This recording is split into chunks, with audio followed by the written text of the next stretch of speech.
Park Dong-su dengan nada tajam berkata, mulai sekarang, apapun yang terjadi, tolong ingat kalau semua ini adalah akibat dari pilihanmu, dan perlu kutekankan, jika pertarungan ini akan berlanjut, sampai salah satu pihak benar-benar hancur, dia melanjutkan, baiklah, kalau begitu aku pergi dulu, Baik Junggi menimpali, oi. Duduklah, aku tidak ingin perang, lagi pula, memangnya untuk apa aku memanggilmu ke sini? Baik Junggi melanjutkan, baiklah, kau ingin Daichi Dong kan? Hanya sampai situ, tapi kalau melangkah lebih jauh, maka perang akan benar-benar terjadi. Mendengar hal itu, Park Dong-su pun terlihat cukup puas, hingga beberapa waktu kemudian, Park Dong-su yang menghubungi Kim Mu-hyuk berkata, Mu-hyuk, kami telah mencapai kesepakatan, mereka mengizinkan kita sampai ke Daichi Dong. Kim Mu-hyuk menanggapi, baguslah. Terima kasih atas kerja kerasmu, dan tolong selesaikan pembangunannya tepat waktu, biayanya boleh melebihi anggara, jadi gunakan saja bahan terbaik yang ada. Park Dong-su menanggapi, baik, aku mengerti, kau jangan khawatir. Kim Mu-hyuk dalam hati bergumam, setelah perang melawan kejahatan terorganisir, setiap konflik antar geng berarti kehancuran bersama, namun Park Dong-su membantu kita mengamankan pijakan di Gangnam tanpa konflik, tapi Gangnam sekarang terbagi di antara 3 kelompok besar, geng White Tiger, geng New Gangnam, dan geng Honam. Terlebih lagi, setelah Sekretaris Ma menyelidikinya, dia menemukan bahwa perkumpulan Cheongpung yang mendanai ketiganya, jika aku tidak menangani mereka, cepat atau lambat bentrokan tidak akan terhindarkan. Keesokan harinya, Cheon Taesan memanggil semua cucunya untuk berkumpul. Lanjut Cheon Taesan berkata, hari ini aku memanggil kalian untuk memperjelas sesuatu. Mu-hyuk adalah pewarisku, dan akan kuberikan bagian yang adil dari asetku, jadi jangan terlalu serakah, dan ingat ini baik-baik, aku bisa mengambil apa yang kalian miliki jika kalian menginginkan lebih. Mendengar hal itu, seketika suasana pun berubah hening. Kendati demikian, Cheon Ji-yong yang tampak antusias berkata, wah, selamat Opa Mu-hyuk, aku yakin, Opa pasti hebat dalam meneruskan pekerjaan kakek. Kim Mu-hyuk tersenyum tipis, ya, terima kasih Ji-yong. Sementara di sisi lain, melihat Ji-won dan Jisoo yang tanpa memberi komentar apapun, Cheon Taesan dengan nada penasaran bertanya, kenapa kalian berdua diam? Apa kalian keberatan dengan keputusanku? Cheon Ji-won mengernyit, tidak, aku justru ingin mengucapkan selamat pada Mu-hyuk. Cheon Jisoo menambahkan, yah, itu benar, kami ingin mengucapkan selamat kepadanya. Kim Mu-hyuk dalam hati bergumam, meski belum diumumkan secara resmi, tapi kebanyakan orang yang berhubungan dengan kakek, sudah menganggapku sebagai penerusnya, namun, mengatakannya secara langsung di pertemuan keluarga, membuat perkataan itu memiliki bobot yang nyata. Terlebih lagi, kakek mewariskan semuanya pada seorang cucu yang bahkan tidak memiliki marga Cheon, tapi melainkan aku yang bermarga Kim. Sudah pasti itu menambah rasa kekecewaan mereka. Singkat cerita, beberapa saat kemudian, Cheon Taesan yang sudah berada di ruangannya berkata, Mu-hyuk, Ji-won dan Jisoo bukan lagi sainganmu, jadi kumohon, tolong jangan biarkan rasa balas dendammu membakar mereka juga. Mendengar hal itu, Kim Mu-hyuk dalam hati bergumam, jadi dia mengumpulkan kami semua, agar aku berjanji tidak menyakiti mereka. Lanjut Kim Mu-hyuk berkata, kakek jangan khawatir, karena itu tidak akan terjadi. Cheon Taesan bertanya, jadi, kamu akan pergi ke Amerika? Kim Mu-hyuk menjawab, ya, ada pekerjaan yang belum kuselesaikan di sana. Beberapa saat kemudian, Kim Mu-hyuk yang baru saja keluar dari ruangan Cheon Taesan, Cheon Jisoo yang datang menghampirinya bertanya, jadi, tetap berakhir seperti ini ya? Tapi ngomong-ngomong, kamu akan menepati janjimu kan? Kamu tidak lupa akan membantuku mengambil alih Samsung kan? Jisoo melanjutkan, tindakan ayah bukan tanggung jawabku, kuharap itu tidak mengganggu kesepakatan kita. Kim Mu-hyuk menanggapi, kamu benar, kamu memang tidak bertanggung jawab atas tindakannya, tapi bukankah setidaknya kamu minta maaf, meski hanya untuk formalitas saja? Cheon Jisoo menimpali, aku tidak tahu apa-apa soal itu, jadi apa aku harus meminta maaf untuk itu? Lagi pula, aku bukan ayahku, dan juga, ayah sudah dihukum karena itu bukan? Dia bahkan tidak bisa kembali ke Korea selama kakek masih hidup, apa itu masih belum cukup untukmu? Sambil pergi Jisoo menambahkan, jadi pokoknya, kuanggap kamu akan menepati janjimu. Kim Mu-hyuk dalam hati bergumam, Cheon Jisoo, kukira rubah itu akan berpura-pura baik untuk mendapatkan bantuan lagi, tapi ternyata, dia masih mempertahankan harga dirinya ya. Beberapa waktu kemudian, Kim Mu-hyuk yang hendak memasuki mobil, tiba-tiba ia dikejutkan oleh Cheon Ji-won yang datang memanggilnya. Oi, Kim Mu-hyuk, sepertinya kita perlu bicara. Kim Mu-hyuk dalam hati bergumam, kakak beradik sialan ini, mereka benar-benar merepotkan, kenapa mereka berdua bertingkah bergantian seperti ini? Lanjut dia bertanya, tentang apa yang ingin kau bicarakan? Cheon Ji-won menjawab, maaf, aku benar-benar tidak tahu tentang Bibi Misuk. Kim Moo-hyuk menatap heran, apa? Apa yang barusan kau katakan? Cheon Ji-won mengernyit, ku bilang aku benar-benar minta maaf, aku tahu aku manusia ceroboh yang menyebalkan, tapi yang dilakukan ayah benar-benar keterlaluan, jadi aku akan meminta maaf atas namanya, aku minta maaf. Dia melanjutkan, aku tidak meminta pengampunan, tapi kupikir, aku harus mengatakannya padamu. Kim Moo-hyuk dalam hati bergumam, apa-apaan ini? Apa selama ini, Cheon Ji-won adalah rubah yang sebenarnya, atau kali ini dia memang serius? Tapi ya, Cheon Jisoo dan Cheon Ji-won, haruskah ku pertimbangkan lagi penilaianku pada mereka berdua? Cerita lalu berpindah ke Amerika. Setibanya di sana, Kim Moo-hyuk pun langsung menemui Han Kyong-yang. Kim Moo-hyuk yang membuka percakapan bertanya, ngomong-ngomong tentang Netscape, perusahaan yang kita investasikan sebelumnya, sekarang sedang bersiap untuk go publikkan. Han Kyong-yang menjawab, ya, tapi Nasdaq jadi kacau karena itu, penawaran awalnya di $14, tetapi karena permintaannya yang sangat tinggi, sehingga mereka menaikkannya menjadi 2 kali lipat. Kim Moo-hyuk bertanya lagi, kalau begitu, jika kita menjual semuanya dengan harga $40, berapa perkiraan keuntungan kita? Han Kyong-yang menjawab, kira-kira sekitar $500 juta. Kenapa? Apa kau mau mencairkannya? Kim Moo-hyuk, dalam hati bergumam, Netscape mungkin akan mencapai puncaknya di $80, tetapi tidak ada alasan untuk menyimpannya dalam jangka panjang. Terlebih lagi, perusahaan itu ditakdirkan untuk dihancurkan oleh pesaing yang lebih kuat. Lanjut dia berkata, baiklah, setelah IPO, jual saham kita di harga $40, tapi jika mereka tidak mau, kau urus sendiri likuidasinya. Han Kyong-yang merespon, oke, aku mengerti. Kim Moo-hyuk bertanya, bagaimana dengan yen? Han Kyong-yang dengan gesturnya menjawab, sudah diklarifikasi beberapa hari yang lalu, bahkan keuntungannya mencapai 300%. Kim Moo-hyuk bertanya lagi, baguslah, jadi, berapa total nilai aset kita sekarang? Han Kyong-yang tersenyum tipis, siapkan dirimu untuk mendengar ini, karena aset kita saat ini senilai $30 miliar, dan kalau dalam won Korea, itu lebih dari 25 triliun. Kim Moo-hyuk menanggapi, kalau begitu, percepat pendirian paper company, tapi ngomong-ngomong, sudah seberapa jauh perkembangannya sekarang? Han Kyong-yang menjawab, sekitar 30%, kita harus menyelesaikannya tahun depan. Selain itu, bagi asetnya ke sekitar 500 perusahaan cangkang, lalu menggabungkannya lagi menjadi 12 perusahaan utama. Kim Moo-hyuk menimpali, kurasa itu terlalu sedikit, jadi buatlah lebih banyak lagi, bila perlu pecah menjadi ribuan, lalu gabungkan jadi 13. Han Kyong-yang mengernyit, kalau itu dilakukan, berarti biaya untuk agen paper company akan gila-gilaan dong. Kim Moo-hyuk tersenyum tipis, lebih baik begitu daripada menghabiskan hidup di penjara, karena berusaha menghemat biaya. Han Kyong-yang terkejut, hei, jangan mendatangkan sial dengan omongan seperti itu, dan jangan mengeluh nanti, kalau pengeluarannya menjadi sangat besar, karena aku benar-benar akan mengerahkan segalanya. Singkat cerita, malam hari di hotel tempatnya menginap, Kim Moo-hyuk yang memanggil Sekretaris Ma bertanya, Sekretaris Ma, bisakah kau carikan seseorang yang dapat dipercaya? Namun bukan dari orang Korea, tapi melainkan warga negara Amerika, karena kita butuh seseorang untuk melindungi Han Kyong-yang. Sekretaris Ma menjawab, baiklah Tuan Muda.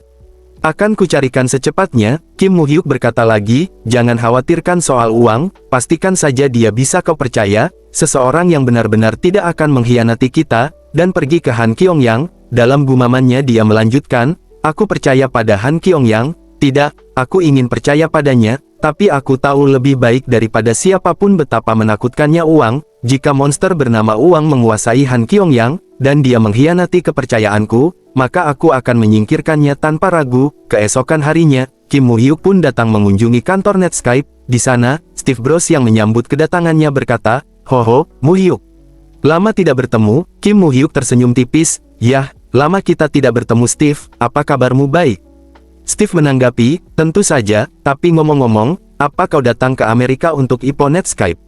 Steve menambahkan, ini Andrew Gigante, pebisnis New York yang berinvestasi padaku saat masih di Apple. Andrew lalu berkata, halo, saya Andrew, dan saya sudah banyak mendengar tentang Anda. Kim Moo-hyuk, dalam hati bergumam, Andrew Gigante ya. Nama keluarga yang unik, namun kedengarannya tidak asing. Dia melanjutkan, aku ingat sekarang. Vincent Gigante, bos keluarga Genovese, salah satu dari 5 keluarga mafia New York. Dan Andrew adalah putra sulungnya. Singkat cerita, beberapa saat kemudian, setelah duduk bersama, Steve Bros yang membuka percakapan berkata, dalam waktu dekat ini, kami akan merilis sebuah film kolaborasi dengan Disney, dan untuk ceritanya tentang mainan, aku yakin kau akan terkejut melihatnya. Selain itu, ini adalah film animasi 3D CG panjang pertama di dunia, namun karena ini animasi, jadi kami tidak mengharapkan keuntungan besar. Kim Moo-hyuk, dalam hati bergumam, jika berkaca pada serial Toy Story, itu adalah film yang langsung membuat Pixie terkenal, bahkan berada di ambang kehancuran. Film itu menduduki puncak box office di Amerika Utara, dan mendorong penawaran umum perdana Ippo Pixie. Lanjut dia berkata, kau jangan khawatir, aku yakin ini pasti berhasil. Steve tersenyum tipis, terima kasih, walau itu cuma kata-kata kosong, tapi aku sangat berharap begitu. Sejujurnya, aku agak lelah. Kim Moo-hyuk menanggapi, ya, kalau kau butuh bantuanku, jangan sungkan dan bilang saja, karena aku selalu siap berinvestasi padamu. Steve Bros tertawa kecil, hahaha, Moo-hyuk, kau memang orang yang menghibur. Dia melanjutkan, bagaimana menurutmu Andrew? Aku benarkan, dia tidak seperti orang tua di Wall Street bukan? Andrew tersenyum tipis, yah, kelihatannya memang begitu, tapi kalau aku jadi investor, aku tak akan pernah berinvestasi padamu. Steve Bros mengernyit, hei, kau agak kejam ya. Untuk sekali ini saja, beri aku kesempatan. Andrew menimpali, ayahku bisa menembakku, jika berinvestasi pada orang eksentrik tak terduga sepertimu, apa kau ingin aku mati? Mendengar perdebatan mereka, Kim Moo-hyuk dalam hati bergumam, Andrew Gigante, putra bos keluarga Genovese Vincent Gigante, dan Steve dari Apple, apa itu berarti, Steve dulu menerima bantuan dari mafia? Tak lama kemudian, sekretaris Steve yang tiba-tiba datang berkata, maaf pak, ada telepon dari Disney. Mendengar kabar itu, Steve Bros yang hendak meninggalkan mereka berkata, tunggu sebentar, kalian lanjutkan saja. Beberapa saat kemudian, Andrew yang membuka percakapan berkata, ah, kau dari Korea kan? Kau terlihat muda, tapi berinvestasi dengan jumlah mengesankan. Aku jadi penasaran, pekerjaan apa yang sebenarnya kau lakukan? Kim Moo-hyuk menjawab, aku bergerak di bisnis keluarga. Andrew bertanya, ho, apa kau tahu tentangku? Kim Moo-hyuk tersenyum tipis, awalnya aku tidak yakin, tapi mendengar nama keluarga Gigante, dan percakapanmu dengan Steve membuatnya jadi jelas. Moo-hyuk melanjutkan, Vincent Gigante, bos keluarga Genovese, merupakan salah satu dari 5 keluarga besar yang ada di Amerika.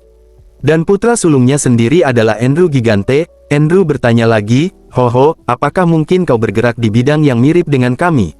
Kim Moo-hyuk, dalam hati bergumam, keluarga Genovese mewarisi keluarga Luciano, dan dipandang sebagai garis keturunan mafia yang paling sah. Mereka menjalankan bisnis taruhan dan rentenir, dari New York sampai New Jersey. Mereka punya pengaruh kuat atas serikat pekerjaan truk dan pelabuhan, bahkan selama perang besar terhadap kejahatan di New York pada 1980-an, hanya satu orang yang berhasil lolos dari hukum, yaitu bos keluarga Genovese saat ini, yang tak lain, dialah Vincent Gigante. Lanjut Kim Moo-hyuk menjawab, ya, kurasa bisa dikatakan begitu, tapi, apakah Steve pernah menerima bantuan dari keluarga Genovese? Padahal, aku tidak melihat kaitannya sama sekali. Andrew menjawab, sekarang ini hubungannya bersifat pribadi. Ketika Steve baru mulai, kami sedikit membantu dalam penjualan, dan sejak itu kami berteman. Mendengar hal itu, Kim Moo-hyuk dalam batinnya bergumam, jadi begitu ya. Steve mendirikan Apple, pada masa ketika mafia terlibat dalam setiap bisnis. Tanpa bantuan mereka, mereka tidak bisa menjalankan distribusi dan pengiriman dasar, jadi itu bukan alasan yang tidak masuk akal. Andrew kemudian berkata lagi, suatu kehormatan bagiku, bisa bertemu orang terhormat seperti Anda berkat Steve, jadi mari tetap berhubungan dari waktu ke waktu. Kim Moo-hyuk menimpali, teman kaya selalu disambut dari pihakku. Dalam gumamannya dia melanjutkan, mafia bersembunyi di balik bisnis sah, dan berfungsi sebagai saluran lobi dalam politik AS. Hubungan baik dengan mafia New York, tentu bisa menjadi keuntungan besar untuk berbisnis di Amerika. Singkat cerita, beberapa waktu kemudian, Han Kyong-yang yang telah menjalankan tugasnya berkata, Moo-hyuk, aku telah menjual saham Netscape kami ke Anderson Group seharga $40 per lembar. Selain itu, Netscape dijadwalkan go publik pada bulan Agustus. Kim Moo-hyuk menanggapi, kerja bagus, namun untuk sementara, investasikan semua dana Dream Height ke Nasdaq. Dalam gumamannya dia melanjutkan, setelah IPO Netscape, Nasdaq akan memasuki booming yang belum pernah terjadi bahkan di masa depan, hingga meletusnya gelembung.com pada awal 2000-an. Lanjut Kim Moo-hyuk berkata, jangan ragu untuk merekrut orang berbakat, pastikan perusahaan bisa berjalan tanpamu, serahkan sebanyak mungkin pekerjaan pada karyawan yang dapat dipercaya. Han Kyong-yang menanggapi, baiklah, aku mengerti maksudmu. Kim Moo-hyuk berkata lagi, mulai sekarang, aku akan lebih banyak mengandalkanmu untuk urusan luar negeri, tapi harus selalu kau ingat, karena jumlah aset kita makin besar, jadi bisa berbahaya. Han Kyong-yang tersenyum tipis, jangan khawatir, setelah bergandengan tangan denganmu, aku sudah berhenti mencari uang dengan cara yang mudah. Kim Moo-hyuk menimpali, karena itu menurutku kau butuh pengawal. Han Kyong-yang terkejut, hah? Pengawal untukku? Apa aku memang benar-benar membutuhkannya? Namun, tak lama kemudian, Sekretaris Ma yang datang membawa seseorang berkata, Tuan muda, aku sudah menemukan orang yang Anda inginkan, dia veteran yang pernah bekerja denganku, saat masa tugas tentara bayaran. Kemudian, pria itu yang memperkenalkan dirinya berkata, namaku Michael, aku akan melakukan yang terbaik untuk melayanimu. Han Kyong-yang mengernyit, ya, aku menantikan kerjasama darimu. Beberapa waktu kemudian, Kim Moo-hyuk yang tengah bersama Sekretaris Ma bertanya, Sekretaris Ma, apa Michael ini dapat dipercaya? Sekretaris Ma, dengan penuh yakin menjawab, ya, 3 tahun lalu, kami bekerja bersama di Eksekutif Arkoms. Mendengar hal itu, Kim Moo-hyuk dalam hati bergumam, Eksekutif Arkoms ya?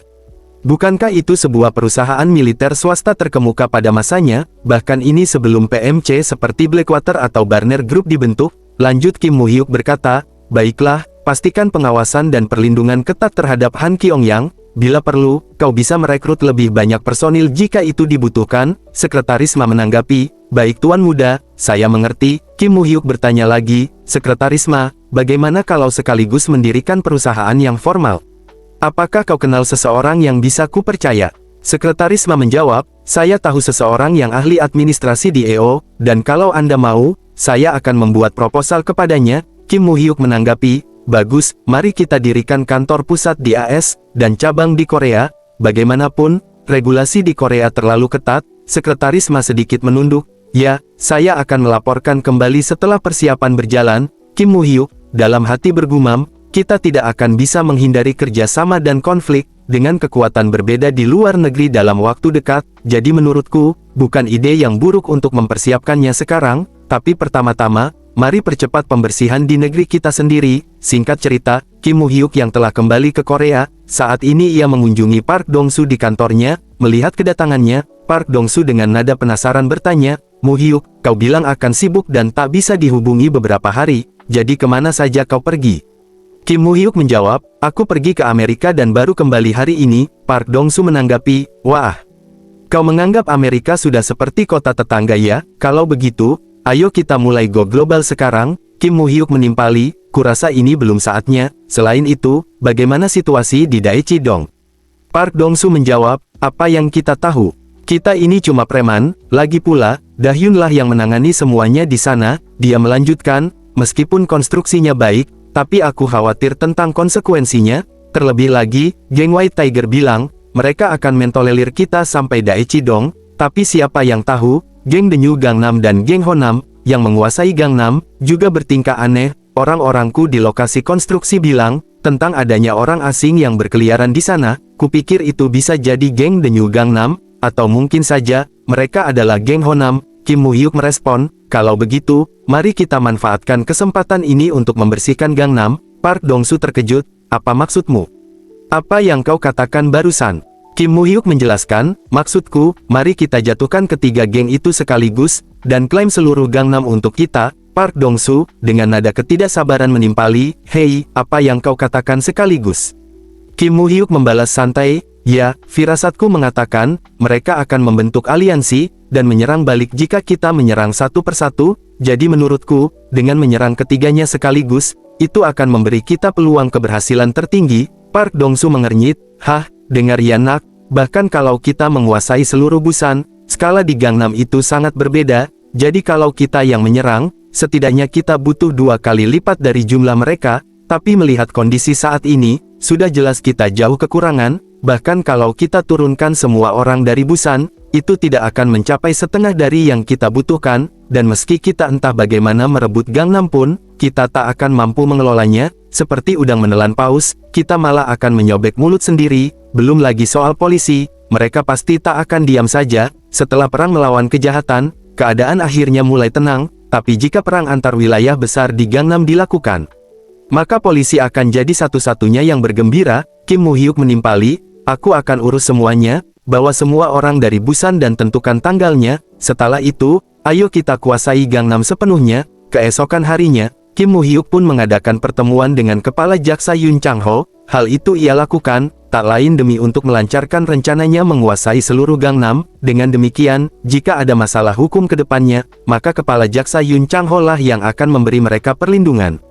Kim Moo-hyuk yang membuka percakapan berkata, Kepala Jaksa Yoon Chang-ho, lama tak bertemu ya. Selain itu, kudengar ada rumor yang beredar di dunia politik berkata, kalau Anda akan menjadi Jaksa Agung tahun depan. Untuk itu kuucapkan selamat sebelumnya. Yoon Chang-ho menanggapi, soal itu belum ada yang pasti, jadi untuk sekarang, itu hanyalah rumor yang tidak berdasar. Kim Moo-hyuk, dalam hati bergumam, Yoon Chang-ho memperoleh banyak dukungan publik, karena keberhasilannya memimpin kasus mesin slot. Beberapa tahun yang lalu, dia masih menjadi jaksa wilayah, dan sekarang dia dipertimbangkan menjadi calon kandidat Jaksa Agung. Lanjut Kim Moo-hyuk bertanya, apa sekarang Anda juga mendapat perhatian dari dunia? Yoon Chang-ho menjawab, baik partai yang berkuasa, maupun partai oposisi terus menggangguku, sampai-sampai aku kehabisan tulang rusuk untuk menahannya. Kim Moo-hyuk menimpali, jangan biarkan Anda sendiri goyah, karena Anda bisa mencapai puncak di kejaksaan, jadi kurasa, tidak akan terlambat untuk terjun ke dunia politik setelah itu. Dia melanjutkan, Anda masih bisa memenangkan pemilu dengan partai manapun, bahkan jika Anda mencalonkan diri sekarang, tetapi dengan menjadi Jaksa Agung terlebih dulu, maka itu akan memperkuat posisi Anda di dunia politik nantinya. Yoon Chang-ho tersenyum tipis. Baiklah, aku akan mengikuti apa katamu. Kim Moo-hyuk bertanya, oh ya, ngomong-ngomong, apakah Anda tahu, di mana jaksa yang menyelidiki kasus mesin slot itu sekarang? Yoon Chang-ho terkejut. Apa yang kau maksud itu Jaksa Park? Setahuku dia di Jeju sekarang. Tapi kenapa kau mencarinya? Kim Moo-hyuk membalas, mari kita bawa dia ke kantor Kejaksaan Distrik Pusat Seoul, atau yang disebut juga dengan Divisi Kejahatan Kekerasan, karena aku berencana untuk membersihkan 3 gangster besar di Gangnam. Seketika Yoon Chang-ho terkejut, apa, Gangnam katamu? Tapi itu bukan hal yang mudah untuk dilakukan, terlebih lagi, para gangster Gangnam memiliki ikatan politik yang kuat, bahkan mereka berhasil lolos dari perang melawan kejahatan, dan sekarang mereka bersembunyi di balik bisnis legal, jadi akan semakin sulit untuk bisa menyingkirkan mereka. Kim Moo-hyuk menimpali, aku tahu di bulan November nanti, Anda berencana untuk segera menangkap 2 mantan presiden kan? Mendengar hal itu, seketika Yoon Chang-ho pun dibuat terhenyak. Kendati demikian, Kim Moo-hyuk dalam hati bergumam, penangkapan 2 mantan presiden Jeon Do-hwan dan Noh Tae-woo bermula dari keterlibatan mereka dalam kudeta militer pada tanggal 12 Desember 1979, kudeta tanggal 17 Mei 1980, dan pembantaian yang terjadi selama pemberontakan demokratis tanggal 18 Mei. Cerita berlanjut. Yoon Chang-ho dengan nada penasaran berkata, bagaimana kau bisa mengetahui hal itu? Bahkan tanggalnya pun sangat rahasia.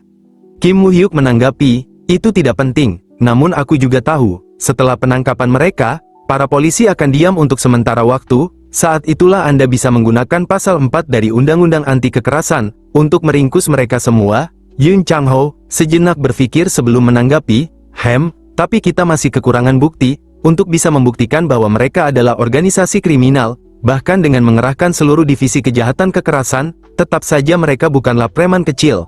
Mereka adalah 3 gangster nasional. Tapi apa kali ini kau juga punya rencana? Kim Moo-hyuk menjawab, ya, saya akan memastikan agar Anda bisa membuktikannya. Jadi, Anda hanya cukup menyiapkan semua persiapannya. Singkat cerita, beberapa waktu kemudian, setelah menyusun sebuah rencana bersama Yoon Chang-ho, Kim Moo-hyuk pun saat ini langsung menemui Park Dong-soo. Lanjut Kim Moo-hyuk berkata, Tuan Park, hari H adalah hari penangkapan 2 mantan presiden. Begitu kau membagi tim dan menyerang bisnis utama mereka, maka pihak kejaksaan juga akan bergerak di waktu yang sama. Park Dong-soo mengernyit, kalau begitu, bukankah orangku akan ditangkap juga? Kim Moo-hyuk menanggapi, aku akan membebaskan sebagian orangmu dari kantor polisi, jadi siapkan saja 1 bos tingkat menengah, untuk dijadikan kambing hitam. Kim Moo-hyuk melanjutkan, kau bilang ada salah satu adikmu yang mengurus Busan kan? Park Dong-soo menatap tajam, siapa? Apa yang kau maksud itu Soo-hyung? Kim Moo-hyuk membalas, ya, jadikan dia kambing hitamnya. Park Dong-soo mengernyit, aku sudah kenal dia sejak kecil, dan sekarang kau mau aku untuk menggunakannya sebagai tameng? Kim Moo-hyuk menimpali, kau tidak perlu khawatir, aku akan memastikan hukumannya ringan sebisa mungkin. Sedangkan untuk yang lain, mereka akan dikenakan pasal 4 dari Undang-Undang Anti Kekerasan sebagai organisasi kriminal, jadi minimal hukumannya itu 5 tahun. Sejenak suasana pun berubah hening. Park Dong-soo sendiri tampak enggan untuk menanggapi apa yang direncanakan Kim Moo-hyuk. Sementara di sisi lain, Kim Moo-hyuk yang melihat Park Dong-soo yang diliputi keraguan, dengan nada tegas ia berkata, "Bos Park, kita akan segera mengambil alih Gangnam, oleh sebab itu, kita harus mampu mengorbankan hal sebesar itu." Park Dong-soo menanggapi, "Baiklah, pastikan saja hukumannya ringan." Kim Moo-hyuk dalam hati bergumam, dengan pertumpahan darah di tengah Gangnam, kita tidak bisa memblokir semua media dan publik, bukan hanya para gangster Gangnam, tapi orang-orang Park Dong-soo juga harus ditangkap. Tapi kalau orangnya itu Soo-hyung yang mengendalikan Busan, media pasti akan sangat menyukainya. Mereka akan membuat judul yang sensasional, perang geng antara Busan dan Seoul. Keesokan harinya, Cheon Taesan yang melihat kedatangan Kim Moo-hyuk bertanya, "Ho, kau baru pulang?" Kim Moo-hyuk menjawab, "Iya kakek." Cheon Ji-yong menyela, "Oh, Opa Moo-hyuk baru datang ya?" Kim Moo-hyuk sedikit terkejut. "Ah, Ji-yong, ternyata kau juga ada di sini." Cheon Ji-yong menanggapi, "Ya, ku dengar Opa sangat sibuk belakangan ini, jadi aku menginap untuk beberapa hari agar kakek tidak kesepian." Kim Moo-hyuk tersenyum tipis, "Iyakah, terima kasih Ji-yong. Kalau begitu pulanglah lebih sering." Dalam gumamannya dia melanjutkan, "Berkat Cheon Ji-yong, suasana rumah jadi lebih hangat dan ceria sekarang, bahkan kakek pun moodnya jadi lebih bagus dari biasanya. Karena itu aku jadi berpikir, kalau hal yang dia inginkan bukan lagi soal uang, tapi momen kecil keluarga yang bahagia seperti ini." Singkat cerita, pada malam 1 November, tampak 3 orang pria yang tengah menutup kios mereka.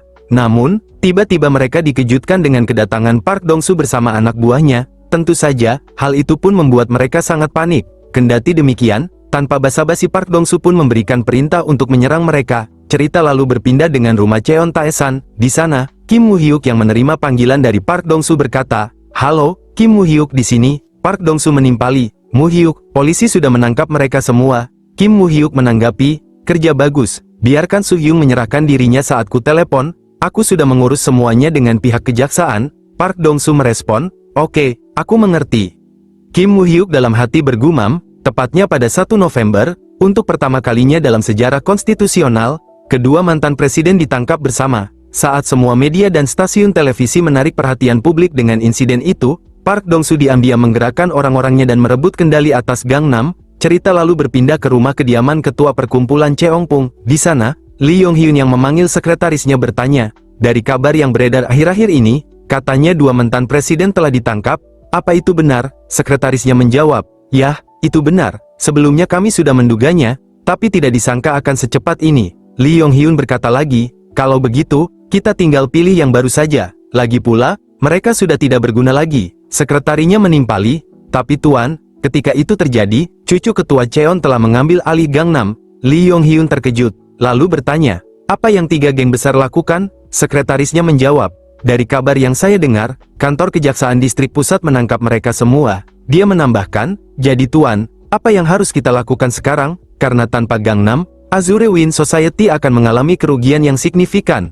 Lee Yong-hyun sejenak berpikir sebelum menjawab, lagi-lagi cucu ketua Cheon, anak muda bajingan itu benar-benar merusak semuanya." Cerita kembali berpindah ke sebuah tempat. Di sana, Kim Moo-hyuk yang baru turun dari mobilnya berkata, "Sekretaris Ma, aku akan bertemu dengan beberapa teman dan minum sedikit malam ini. Jadi kau tidak perlu menungguku. Pergilah ke suatu tempat dan istirahat saja." Setelah itu Kim Moo-hyuk pun pergi menuju tempat pertemuannya. Namun saat tepat berada di tengah jalan untuk menyeberang, tiba-tiba datang sebuah mobil yang melaju kencang ke arahnya. Sontak saja, hal itu pun membuat Kim Moo-hyuk sangat terkejut.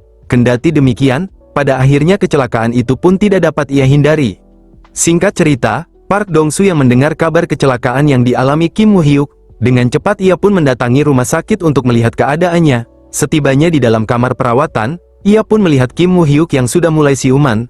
Kendati demikian, Park Dong-soo yang diliputi kecemasan berkata, "Moo-hyuk, apa kau baik-baik saja? Aku dengar kau habis ditabrak sebuah truk." Kim Moo-hyuk menanggapi, "Aku baik-baik saja. Kepalaku cuma terluka sedikit waktu aku jatuh di sana. Tapi tidak ada cedera serius kok." Moo-hyuk melanjutkan, "Myung-soo, kau pergilah dulu, dan jangan katakan apapun pada Hyung-sung, karena kalau nenek sampai tahu, dia pasti akan merasa sangat khawatir." Lee Myung-soo merespon, "Baiklah, jaga dirimu baik-baik loh ya." Park Dong-soo menyela, "Tapi sebenarnya, siapa yang melakukan ini?" Sejenak suasana pun berubah hening. Namun, Cerita lalu berpindah ke waktu saat kejadian, di saat sebuah mobil truk melaju kencang ke arahnya. Sekretaris Ma yang melihat hal itu pun berusaha untuk memperingatkannya. Beruntung, sebelum mobil itu menabraknya, Kim Woo-hyuk masih sempat untuk menghindarinya. Sekretaris Ma yang panik, ia pun langsung menghampirinya. Sementara di sisi lain, sang sopir yang terlihat ketakutan berniat untuk melarikan diri. Menyadari hal itu, Kim Woo-hyuk pun meminta Sekretaris Ma untuk segera mengejarnya,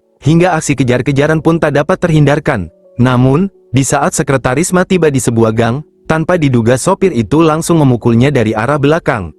Kendati demikian, sopir itu pun dibuat terkejut, dikala serangan yang ia berikan tidak berpengaruh sama sekali, hingga ia pun kembali memberikan ancaman untuk menyerang. Namun, Sekretaris Ma yang tidak mundur sedikit pun, ia pun berhasil menahan serangan tersebut. Lanjut Sekretaris Ma bertanya, "Hei, cepat katakan, siapa yang menyuruhmu?" Sopir itu menjawab, "Mana aku tahu bajingan, aku cuma mabuk dan gak sengaja hampir menabrak dia." Sekretaris Ma mengernyit, "Ho, kalau kau tidak mau bicara sekarang, maka itu akan menjadi kesalahan terbesar dalam hidupmu."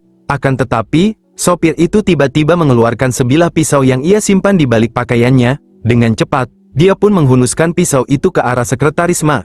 Namun beruntung, dengan kesigapannya Sekretaris Ma dapat menghindarinya. Bahkan, ia pun membalas dengan satu pukulan yang tepat mengarah di wajahnya, hingga membuat sopir itu terlempar cukup jauh. Sekretaris Ma yang sangat geram berkata lagi, "Tidak perlu panggil polisi, ayo kita selesaikan saja interogasinya di sini. Jadi siapa yang menyuruhmu?" Namun, alih-alih menjawab pertanyaannya, sopir itu malah terlihat memasukkan sesuatu ke dalam mulutnya sendiri. Sekretaris Ma yang menyadari hal tersebut, ia pun meminta sopir itu untuk memuntahkannya. Tapi sayangnya, sopir itu lebih memilih mati daripada mengatakan siapa yang menyuruhnya.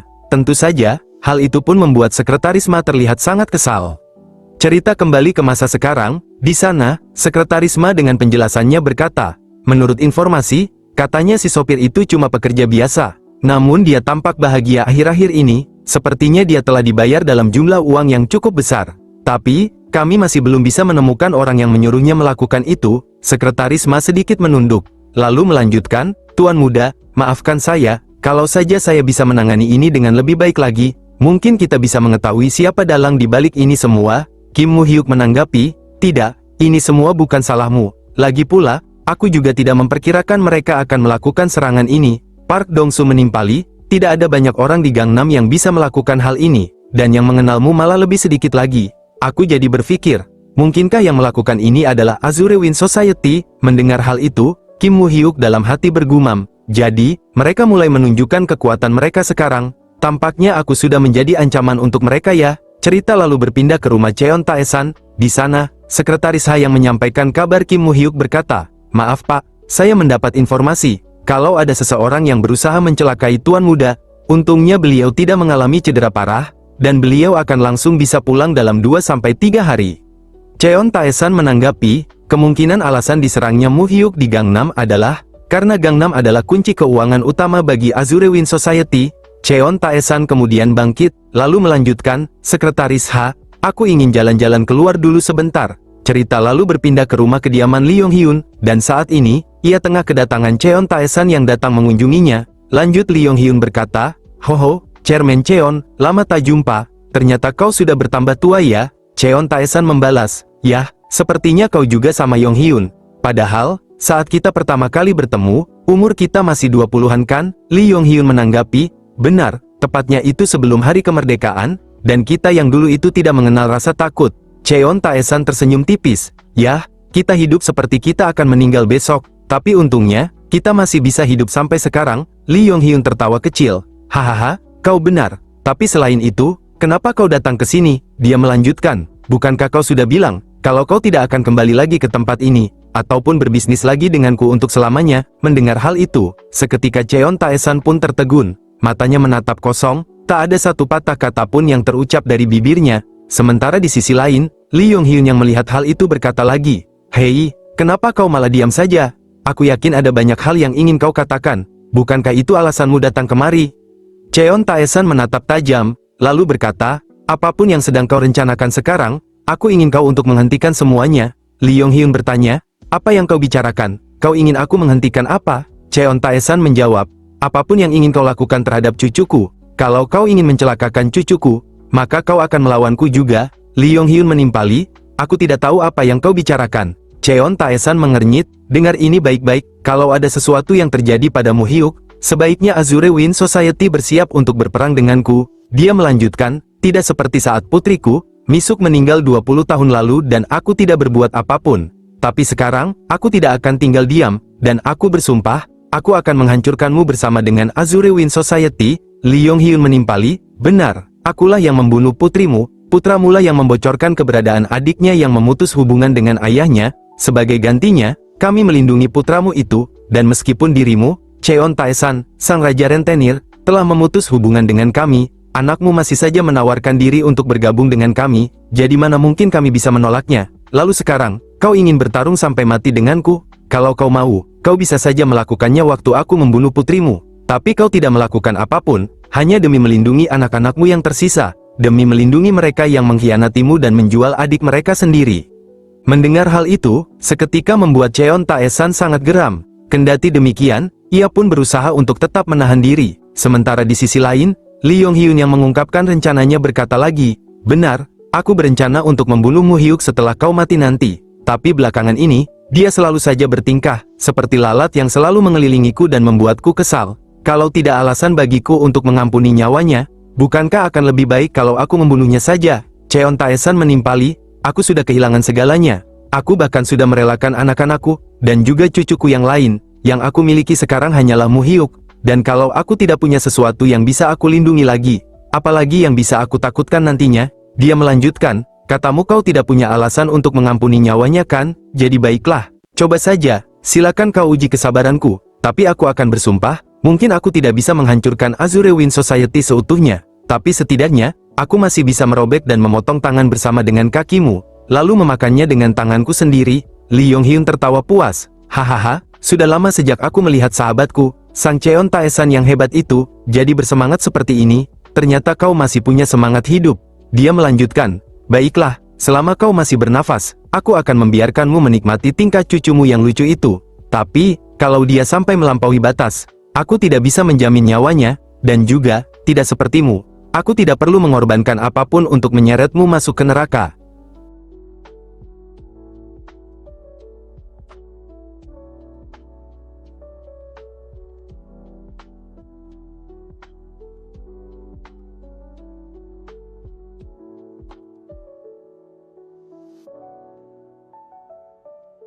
Singkat cerita, beberapa hari kemudian, melihat kepulangan Kim Mu Hyuk dari rumah sakit, Cheon Taesan dengan nada penasaran bertanya, Mu Hyuk, bagaimana keadaanmu? Kim Mu Hyuk menjawab, keadaanku sudah jauh lebih baik, maaf karena sudah membuat kakek khawatir. Cheon Taesan menimpali, Mu Hyuk, untuk sementara waktu ini, ku minta kau jangan memperparah masalah di Seoul, jadi untuk sekarang, fokuslah pada membantu urusanku dulu, dan kurasa, itu saja sudah cukup untuk membuatmu sibuk kan? Kim Mu Hyuk bertanya, kakek, mungkinkah ini ada hubungannya dengan Azure Wind Society? Dan apa mungkin, insiden ini adalah peringatan dari mereka untukku? Cheon Taesan, sejenak berpikir sebelum menjawab, Mu Hyuk, aku mengatakan hal ini padamu sebagai seorang kakek, dan aku tidak ingin kehilangan keturunanku lagi.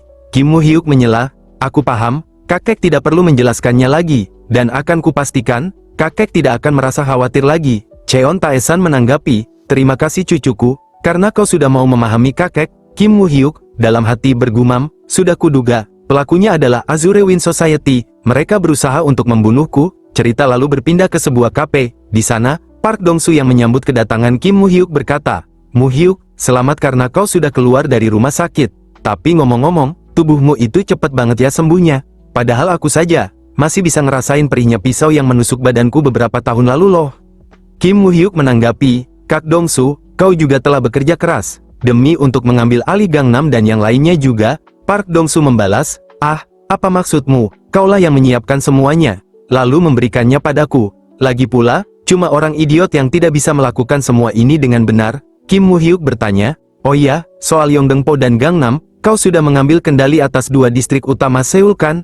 Jadi, apa kau juga sudah mengambil kendali atas anggota gangster yang ada di Gangnam? Park Dong-soo menjawab, yah, aku hanya mengambil mereka yang berguna, dan memberikan kesempatan pensiun bagi mereka yang membutuhkannya, lalu aku memfilter geng yang lainnya. Kim Mu Hyuk menanggapi, kalau begitu, berikan mereka posisi yang cocok, lalu biarkan mereka mengatur diri mereka sendiri, tapi pastikan juga, jangan sampai mereka memalak ataupun mengancam rakyat biasa. suruh mereka untuk mendirikan bisnis agar mendapatkan keuntungan yang legal. Park Dong-su menimpali, meskipun Gangnam punya banyak hal yang bisa kita manfaatkan, tapi akan sulit melakukan itu jika anggota kita terus bertambah. Kau harus memberikan mereka makan dulu sebelum mereka bisa patuh. Bahkan ku dengar, mereka sempat membahas penjualan narkoboy. Kim Woo-hyuk mengernyit. Hah, jangan sampai mereka menjual obat-obatan ilegal, Park Dong-su membalas. Tapi aku tidak yakin. Apa kau pikir, memangnya mereka mau berhenti hanya lewat omongan saja? Terlebih lagi, beberapa kelompok orang Cina saja, sekarang sudah bergerak untuk menjual narkoboy secara diam-diam. Kim Woo-hyuk menyela, biarkan saja mereka untuk sekarang. Kalau waktunya sudah tepat, kita bisa meminta polisi untuk melibas mereka. Park Dong-su menatap tajam. Baiklah, tapi sekarang, apa yang harus kulakukan? Apakah aku cuma harus mengurusi Yongdengpo dan Gangnam? Kim Woo-hyuk menjawab. Untuk sekarang, perangnya masih belum terlihat jelas. Bahkan kalau itu terjadi, para jaksa penuntut dan penegak hukum yang lain pasti akan pura-pura buta. Park Dong-su menyela. Meski begitu, memangnya situasinya akan mereda kalau kita diam saja. Park Dong-su melanjutkan, 3 geng terbesar di Gangnam sudah hilang, dan kita tidak tahu siapa yang akan maju lagi nantinya, dan pastinya mereka akan berpikir, kalau akan lebih mudah bagi mereka untuk melawan gengku sendiri, daripada melawan 3 geng yang lainnya kan? Terlebih lagi, meskipun perang melawan kejahatan sudah melemahkan mereka, geng Seoul Utara dan Seoul Barat Daya masih saling serang sampai sekarang, dan kita baru bisa mengambil alih wilayah pusat Gangnam lewat Busan. Jadi, apa kau pikir mereka akan diam saja? Mendengar hal itu, sejenak Kim Woo-hyuk pun dibuat tertegun. Setelah memikirkan semuanya dengan matang, Kim Woo-hyuk dengan keputusannya berkata, kalau begitu, ayo kita gunakan kesempatan ini untuk mengambil semuanya. Park Dong-su mengernyit. Hah, bukankah kau tadi menentang perang ini? Kim Woo-hyuk menjawab, kita akan menyatukan Seoul di bawah satu organisasi, bukan melalui perang, tapi lewat negosiasi. Kita akan menawarkan mereka untuk melakukan bagi hasil. Tapi yang memegang kuasa untuk mengambil keputusan, itu adalah kau sendiri Presiden Park. Dalam gumamannya dia melanjutkan, tidak seperti Genovese Family, kalau kami membagikan keuntungan lewat negosiasi daripada melalui perang, dan menahan mereka di bawah kendali kami bisa menyelesaikan semuanya dengan diam-diam, tanpa perlu menarik perhatian publik. Bahkan dengan cara ini, kami juga bisa menghindari konflik langsung dengan Azure Wind Society, dan kalau nanti mereka akan membawa para Yakuza masuk kemari, kami hanya perlu meminimalisir kerugian kami mulai sekarang. Kim Woo-hyuk lalu berkata, Kak Dong-su, kalau kita ingin membangun ulang Seoul di bawah satu organisasi, maka kau harus bisa mengendalikan 2 kota sekaligus. Yang pertama adalah Seoul, dan yang kedua adalah Busan. Bahkan kalau kita melihat aspek masa depan nanti, kita bisa sama-sama menyatukan semua jaringan yang ada di negara ini, dan menaruh semua organisasi yang ada di Korea di bawah perintahmu. Jadi bagaimana? Apa kau mau mencobanya, untuk rencana penyatuan skala nasional? Mendengar hal itu, seketika Park Dong-su dibuat terkejut. Ia tidak menyangka, jika Kim Woo-hyuk akan melangkah sejauh itu. Singkat cerita, setelah merasa urusannya selesai, Kim Woo-hyuk pun memutuskan untuk pergi. Kendati demikian, di sepanjang langkahnya Kim Woo-hyuk bergumam, saat krisis IMF melanda di tahun 1997, Azure Wind Society akan membawa masuk modal dari pihak asing. Kalau aku tidak bisa membangun kekuatan mulai sekarang, aku pasti tidak akan bisa menghentikan mereka. Oleh sebab itu, aku harus menyusun semua persiapan ini sebelum semuanya terlambat. Namun, seketika Kim Woo-hyuk dibuat terkejut, dikala mendengar Song Hyun-ji yang memanggilnya dari kejauhan. Lanjut Song Hyun-ji berkata, "Oh, Opa Woo-hyuk, wah, ternyata beneran Opa Woo-hyuk ya, ini sungguh kebetulan sekali." Kim Woo-hyuk mengernyit, Hyun-ji, apa yang membawamu kemari? Song Hyun-ji menjawab, memangnya apa lagi, udah jelas aku mau senang-senang lah. Hyun-ji melanjutkan, baguslah, temanku tadi pulang duluan karena dia ada urusan. Jadi sekarang, Opa harus traktir aku makan malam ya. Kim Woo-hyuk menimpali, bukankah ujian masuk universitasmu tinggal beberapa hari lagi? Dan aku juga heran, kenapa pula ada anak SMA yang keluyuran malam-malam begini? Song Hyun-ji mengernyit, seriusan deh, omongannya Opa tuh udah kayak boomer. Lagi pula, memangnya kenapa? Apa anak SMA gak boleh makan malam gitu? Jadi lebih baik Opa ikut denganku. Sekarang aku mau makan pizza sama spaghetti juga. Beberapa saat kemudian, mereka pun sudah berada di sebuah restoran. Di sana, Hyun-ji tampak makan pizza dengan sangat lahap. Sementara di sisi lain, Kim Woo-hyuk sendiri hanya menatapnya dengan penuh pemikiran. Singkat cerita, setelah menemaninya makan, Kim Woo-hyuk pun memutuskan untuk mengantar Hyun-ji pulang. Setibanya di depan rumah, Song Hyun-ji yang sangat puas berkata, terima kasih buat tumpangannya. Padahal, Opa sudah mentraktirku pizza sama parfait tadi, aku jadi merasa gak enak loh. Kim Woo-hyuk menyela, sudahlah, lebih baik kau masuk saja sana. Lagian sudah malam juga, ketua Song pasti merasa khawatir nanti. Song Hyunji menimpali, tapi kalau aku bilang aku abis main bareng Opa, dia pasti sangat senang. Dan kalau aku bilang aku menghabiskan seharian sama Opa, dia pasti merasa lebih senang lagi. Kim Moo-hyuk mengernyit, astaga, otakmu itu gak ada filternya apa? Namun, melihat salju yang tiba-tiba turun, Song Hyunji dengan penuh antusias berkata, wah, salju pertama sudah turun ya? Hyunji menambahkan, oh ya, Opa, saat aku bersamamu, entah kenapa aku merasa nyaman. Rasanya seperti aku tidak perlu menyembunyikan apapun. Yah, menurutku Opa memang orang yang seperti itu. Mendengar hal itu, Kim Moo-hyuk hanya menanggapi dengan senyum tipisnya.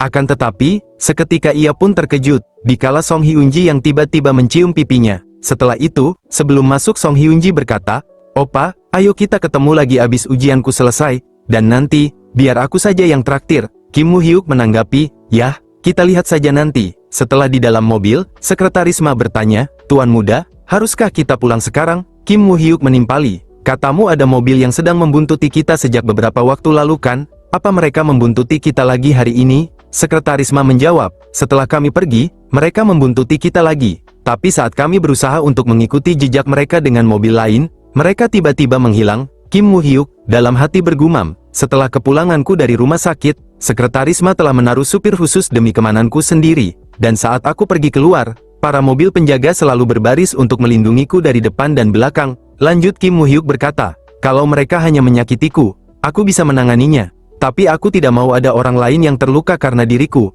Lalu, bagaimana kabar perkembangan pasukan tentara bayaran kita? Sekretaris Ma menanggapi, rekan lama saya sebentar lagi akan datang ke Korea, untuk mengambil kendali atas operasi itu. Kim Moo-hyuk membalas, baiklah, katakan padanya untuk datang lebih cepat. Karena kita perlu mempercepat pendirian PMC ini. Sekretaris Ma sedikit mengangguk, baik Tuan Muda, akan saya sampaikan sesegera mungkin. Singkat cerita, beberapa hari kemudian, orang yang dijanjikan Sekretaris Ma pun akhirnya datang. Dia adalah Eric Clarke, sekaligus mantan Kolonel Special Forces di US. Sementara di sisi lain, Kim Moo-hyuk yang menyambut kehadirannya berkata, selamat datang, nama saya Kim Moo-hyuk. Eric Clarke membalas, saya sudah mendengar banyak soal Anda, tapi saya tak menyangka, kalau calon bos saya masih semuda ini. Senang bisa bertemu dengan Anda. Perkenalkan, nama saya Eric Clarke. Eric Clarke melanjutkan, saya telah membawa beberapa veteran US Navy yang cukup hebat, yang pernah punya koneksi dengan saya dulu. Selain itu, mereka juga punya pengalaman yang lumayan banyak di medan perang, jadi saya yakin, Anda pasti akan merasa sangat puas dengan mereka. Kim Moo-hyuk dalam hati bergumam, dia sangat percaya diri dan penuh kebanggaan. Lanjut Kim Moo-hyuk berkata, baguslah, mohon kerjasamanya. Eric Clarke menimpali, tapi sebelum itu, saya punya satu pertanyaan. Kim Moo-hyuk menanggapi, baik, silakan katakan saja. Eric melanjutkan, saya penasaran, sebenarnya pasukan macam apa yang ingin Anda bentuk? Kim Moo-hyuk menjawab, saya ingin membentuk pasukan, yang bisa menjamin keamanan dari semua orang yang ada di sekitar saya. Eric Clarke menatap heran, melindungi orang lain? Bukankah perusahaan security biasa juga bisa melakukan itu? Jadi, kenapa Anda ingin membentuk PMC? Eric melanjutkan, tolong jawab saya dengan jujur, karena skala dari pasukan ini bergantung pada keputusan Anda. Kim Moo-hyuk menjawab tegas, saya mengincar pasukan yang paling kuat, tangguh, dan bisa bersaing dengan skala global. Di atas semua itu, yang saya inginkan adalah pasukan yang setia, pasukan yang bersedia untuk mematuhi semua perintah yang saya berikan. Mendengar jawaban Kim Moo-hyuk yang penuh ambisi, sejenak Eric Clarke pun dibuat tertegun. Tak lama setelah itu, Eric pun akhirnya mulai angkat bicara. Tentara adalah pihak yang paling mudah berpihak, dan kesetiaan mereka bisa berpindah dari negara tempat mereka mengabdi, bahkan hingga perusahaan tempat mereka berada. Jadi intinya, pemilik mereka akan menjadi komandan mereka. Eric melanjutkan, baiklah, kalau begitu, kita memerlukan seorang tentara dengan tingkat jenderal, atau bisa dibilang, seseorang dengan pengaruh yang cukup luas. Kim Moo-hyuk terkejut, seorang jenderal? Eric menanggapi, benar, militer Amerika itu lebih konservatif dari yang Anda kira. Saya memang cukup berpengalaman di bidang ini, tapi sistem militer kita memerlukan sesuatu yang lebih dari sekedar itu. Kalau Anda ingin mendapatkan sebuah markas di Amerika, maka Anda perlu melakukan lobby. Seperti yang Anda tahu, hal yang seperti itu legal untuk dilakukan di Amerika, Uni Eropa, dan banyak negara lainnya. Kim Moo-hyuk bertanya, apa Anda punya kandidat yang bisa Anda rekomendasikan? Eric Clarke menjawab, ada 2 orang, dan mereka berdua punya pengaruh politik yang kuat di Washington. Tapi kita memerlukan uang dalam jumlah besar, untuk bisa membuat mereka bergerak. Kim Moo-hyuk menyela, Anda jangan khawatirkan soal itu, selama prosesnya cepat dan efektif, biaya tidak akan jadi masalah. Erik menanggapi, kalau begitu, saya akan merekrut mereka berdua, dan saya akan merekrut mereka sebagai CEO. Lalu saya yang akan mengatur operasi pasukan kita nanti. Erik menambahkan, seperti apa yang dikatakan oleh Black, ternyata Anda itu orangnya santai dan bisa diajak bicara. Kim Moo-hyuk menatap bingung. Black, siapa dia itu? Erik tersenyum tipis. Oh, jadi Anda tidak tahu? Itu adalah nama panggilan yang digunakan oleh Tuan Ma. Selama dia masih bekerja sebagai tentara bayaran. Kim Moo-hyuk menatap datar. Oh, jadi begitu ya? Erik kemudian berkata lagi, perlu Anda tahu, bagian yang paling utama adalah perlengkapan dan persenjataan, karena latihan sekeras apapun tidak akan ada artinya. Kalau persenjataan kita sudah ketinggalan zaman, untuk itu ada dua pilihan, perusahaan tentara bayaran Anda bisa membeli senjata dan membagikannya ke pasukan Anda, atau pasukan Anda yang membeli senjata mereka sendiri. Kim Moo-hyuk bertanya, pasukan membeli senjata mereka sendiri, memangnya itu bisa? Erik Clarke menjawab, tentu saja bisa. Bahkan kebanyakan dari mereka tahu distributor senjata yang bagus. Kim Moo-hyuk bertanya lagi, kalau begitu, apa pendapat Anda soal topik ini? Erik Clarke dengan yakin menjawab, keduanya punya keuntungan dan kekurangan masing-masing, tapi saya lebih memilih opsi persenjataan yang disediakan oleh perusahaan.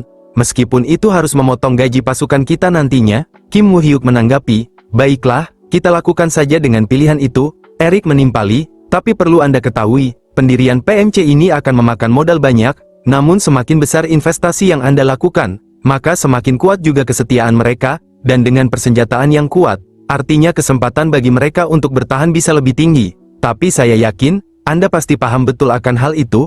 Kim Moo-hyuk dengan gesturnya membalas, jangan khawatir soal uang, baik itu senjata, maupun pasukan yang berkualitas, lakukan saja semuanya dengan biaya tertinggi. Kim Moo-hyuk melanjutkan, untuk urusan yang berhubungan dengan pendirian PMC ini, tolong bicarakan lebih lanjut dengan rekan saya yang ada di Amerika.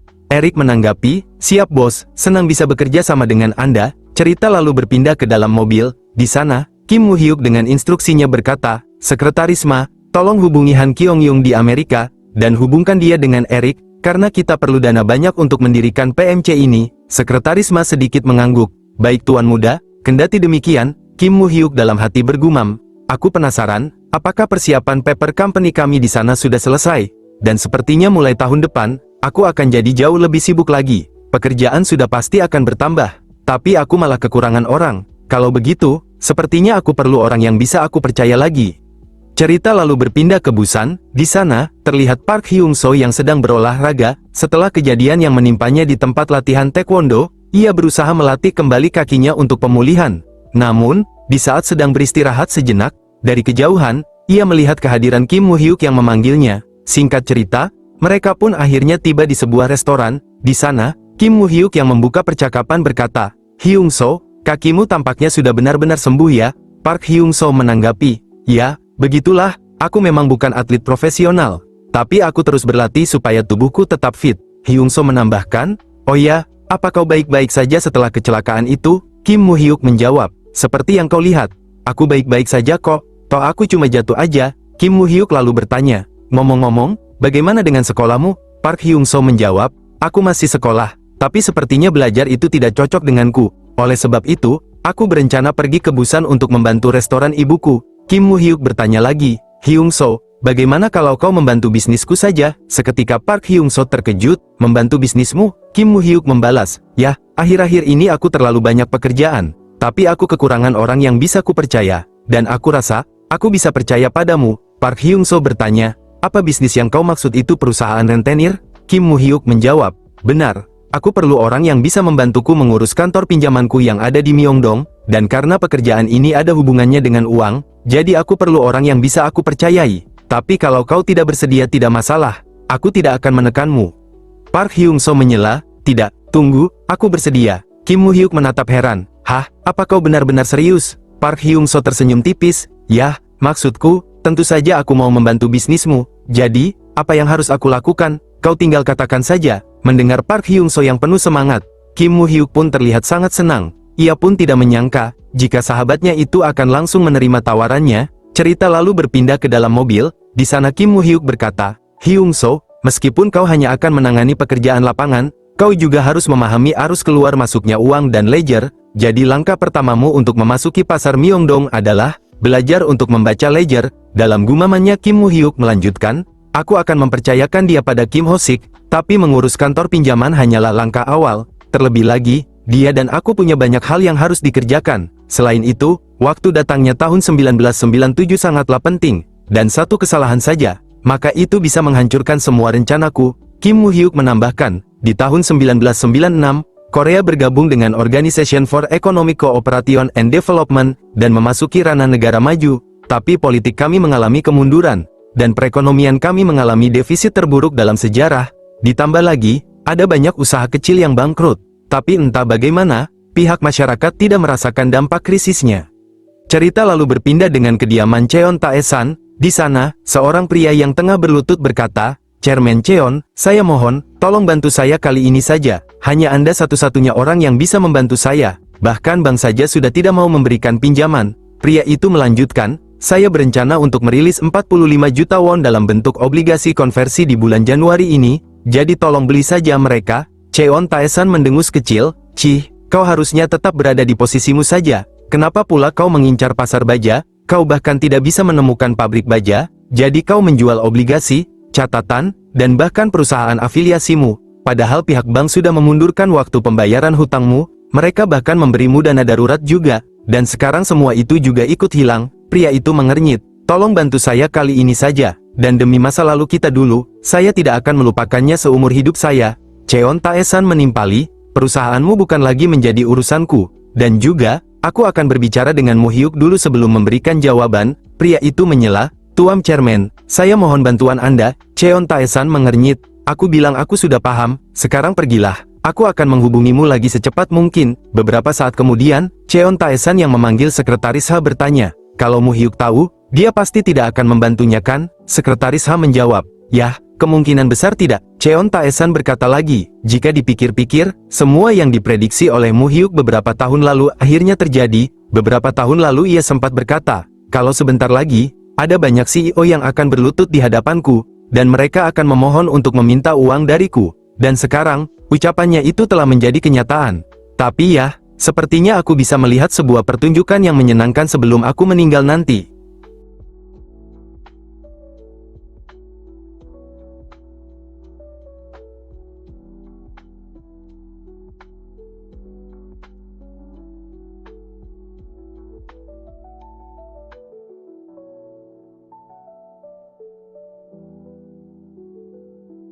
Keesokan harinya, Kim Woo-hyuk yang menemui Cheon Tae-san bertanya, "Kakek, ku dengar Ketua Hwanbo datang kemari, apa itu benar?" Cheon Tae-san menjawab, "Ya, dia meminta pinjaman, tapi sudah terlambat, semua sumber dana diblokir, dan kapalnya sedang tenggelam. Konglomerat lain sedang mengincar sisa-sisa jika Hwanbo jatuh." Mendengar hal itu, Kim Woo-hyuk dalam hati bergumam, kejatuhan Hwanbo baru permulaan, perusahaan besar seperti Samsung dan Dahyun juga tidak aman. Sementara pada tahun 1996, Korea bergabung dengan OECD, hingga GDP per kapita mencapai 10.000 dolar Amerika, namun di balik itu, ada defisit perdagangan lebih dari 20 miliar dolar, utang jangka pendek 2 kali lipat dari cadangan devisa, dan utang manufaktur 300%, itu menjadi sebuah bom waktu, ekonomi akan runtuh.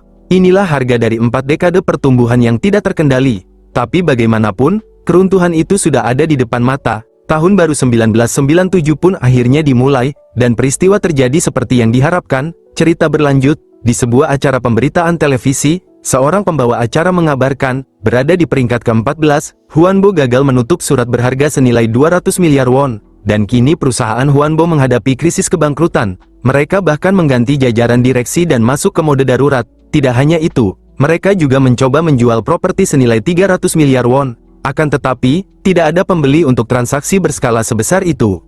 Sementara di kantor Hwanbo sendiri, Han Yosan yang merupakan Direktur Keuangan Hwanbo berkata, "Maaf Pak, kami telah meminta tambahan 300 miliar dari para kreditur. Tetapi mereka menolak, dengan alasan, karena mereka sudah 2 kali menyelamatkan kita sebelumnya." Yang Taeho bertanya, "Lalu apa yang mereka mau?" Han Yosan menjawab, "Mereka ingin hak manajemen Anda, mereka bilang akan membantu jika Anda mundur." Seketika Yang Taeho terkejut, "Apa? Omong kosong apa ini? Akulah yang membangun perusahaan ini. Siapa mereka berani menuntut begitu?" Han Yosan menjawab lagi, "Sepertinya partai yang berkuasa sedang menghindari skandal favoritisme karena pemilu, jadi mereka hanya akan membantu jika Anda melepaskan kendali." agar mereka dapat menstabilkan perusahaan. Yang Taeho menimpali, justru karena pemilu, mereka seharusnya membantu. Terlebih lagi, Huanbo mendukung ribuan karyawan subkontraktor dan mitra. Apa mereka mau menyingkirkan semua itu, dan masih berpikir bisa menjalankan pemilu? Yang Taeho melanjutkan, jika kita bertahan, mereka pasti akan membantu. Lagi pula, apa mereka tidak tahu istilah too big to fail? Karena jika Huanbo runtuh, maka negara ini juga akan hancur. Yang Taeho menambahkan, tanyakan lagi pada mereka, jika memberi 300 miliar, maka kita bisa pulih. Mereka tahu kita sudah menggadaikan properti dan menerbitkan lebih banyak obligasi konversi. Begitu pabrik baja selesai, maka semuanya akan baik-baik saja. Lagi pula, mereka sudah meminjami kita triliunan. Apa artinya 300 miliar lagi? Jadi katakan pada mereka untuk membantu kita sekali lagi. Kendati demikian, sebuah acara pemberitaan kembali mengabarkan, jika semua penawarannya pada kreditur telah ditolak, sehingga hal itu pun membuat perusahaan Huanbo diambang kebangkrutan. Tak lama setelah pemberitaan tersebut, Yang Taeho kembali mengunjungi kediaman Cheon Taesan. Namun kali ini, Kim Woo-hyuk yang datang menemuinya berkata, "Ho, Ketua Yang, lama tak bertemu." Yang Taeho mengernyit, "Ah, Woo-hyuk, sudah lama tak bertemu." "Di mana Ketua?" Kim Woo-hyuk menanggapi, "Beliau sedang tidak sehat hari ini. Jadi untuk sekarang, bicaralah denganku saja. Lagi pula, aku telah diberi wewenang penuh." Yang Taeho menatap bingung. Bahkan Direktur H juga tidak hadir." Kim Woo-hyuk dalam hati bergumam, "Hah, sepertinya dia masih belum mengerti situasinya ya." Lanjut Kim Woo-hyuk berkata, "Ku bilang aku telah diberi wewenang penuh. Tapi jika tidak ingin berbicara denganku, Anda bebas untuk pergi. Namun jika Anda datang untuk membicarakan obligasi konversi, kami sama sekali tidak tertarik.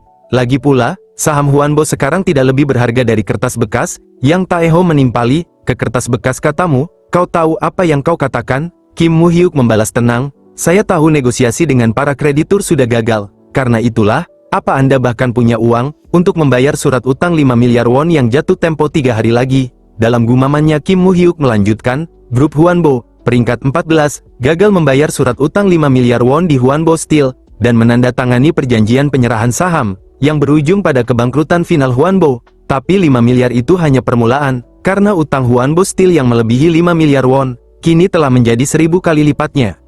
Cerita berlanjut, Yang Taeho yang tampak geram berkata, "Untuk masalah utang kami, pihak bank akan menangani itu, jadi itu bukan masalah mendesak." Kim Woo-hyuk menimpali, "Jika Anda benar-benar butuh uang, maka coba tawarkan yang lain, dan bukan obligasi konversi." Yang Taeho bertanya, "Langsung ke intinya saja, katakan apa maumu?" Kim Woo-hyuk menjawab, "Baiklah, nilai total properti yang Anda tawarkan sekitar 310 miliar won bukan?" Yang Taeho menanggapi, "Ya, apa kau akan membelinya?" Kim Woo-hyuk membalas, "Ku berikan tawaran 200 miliar, jika ditandatangani hari ini, maka pembayaran akan dilakukan dalam seminggu." Yang Taeho mengernyit, 200 miliar, tidak bisakah sedikit lebih tinggi? Kim Woo-hyuk merespon, "Kurasa itu tawaran yang masuk akal, karena mengingat tak ada yang mau meminjamkan uang pada Huanbo, atau membeli obligasi maupun tanahnya, bahkan perusahaan-perusahaan besar, mungkin sedang bernegosiasi bagaimana membagi Huanbo setelah runtuh. Ku yakin Anda tahu itu kan?" Dalam gumamannya Kim Woo-hyuk melanjutkan, "Dia mungkin sudah minta bantuan konglomerat lain sebelum datang ke sini. Namun pada kenyataannya, mereka hanya menunggu Huanbo runtuh, jadi tak ada yang akan membantunya. Kalaupun ada, paling-paling mereka akan menawarkan harga sangat rendah untuk anak perusahaannya." Cerita berlanjut, setelah memikirkannya dengan matang, Yang Taeho dengan keputusannya berkata, "Hah, baiklah, aku akan tanda tangan, tapi kau harus membayar minggu depan." Kim Woo-hyuk menanggapi, "Tentu saja. Kau tahu reputasi Pyeongchangdong seperti apa kan? Kami tidak akan pernah terlambat dalam masalah pembayaran." Dalam gumamannya Kim Woo-hyuk melanjutkan, "Tapi Anda tidak akan melihat uang itu, kebangkrutan hanya tinggal 3 hari lagi. Setelah perjanjian ditandatangani, dan kebangkrutan terjadi, maka pembayaran akan jatuh ke tangan para kreditur, sementara Ketua Yang, Anda tidak akan menerima 1 won pun." Singkat cerita, beberapa saat kemudian, setelah semua urusannya selesai, Yang Taeho pun memutuskan untuk pergi. Sementara di sisi lain, Cheon Taesan yang tengah memperhatikannya berkata, "Jika Huanbo jatuh, aku bahkan tak bisa membayangkan apa yang akan terjadi selanjutnya.